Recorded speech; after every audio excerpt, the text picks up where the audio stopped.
in your book, you do talk a lot about the S curve and jumping to a new S curve. And can you explain to us a little bit about that S curve?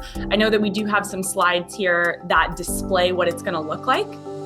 One of the things that I've discovered is that the S curve that was popularized by E.M. Rogers in 1962, which is really focused on helping people figure out how quickly an innovation will be adopted. We used that S curve when we were investing.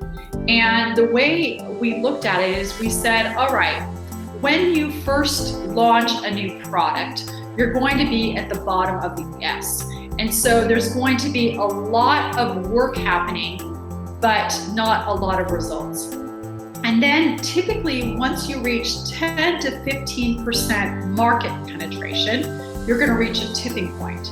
At that point, you're going to move into hypergrowth, where you don't have to work as hard and a lot is happening. Then at 90% or market penetration, you reach saturation, which again, you might work really hard and not much is happening. And if you were to plot this against Facebook, which I do talk about in the book, you'll see that Facebook has mapped almost perfectly the curve. Now, the big aha that I had as we were doing this investing is that you could also apply this S curve to understand the psychology of disruption. So, for example, if you've started a new job, if you've started a new project, if you've started a new role, the S curve tells you that initially progress is going to be very slow by definition. Knowing this, avoid discouragement.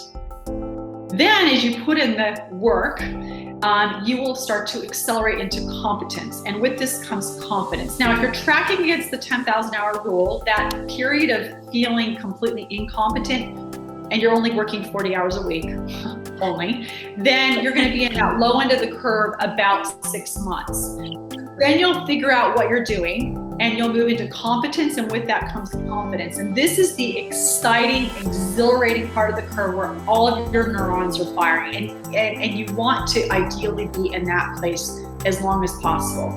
And typically, again, working 40 hours a week, you're going to be there for 2 to 3 years. Then as you approach mastery, things will be very super easy.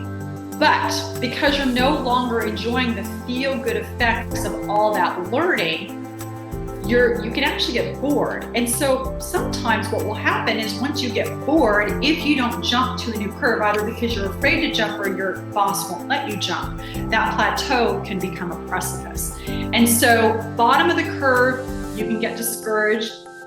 That's natural. Middle of the curve, you feel confident, you're supposed to. Top of the curve, it's easy, but you can get bored.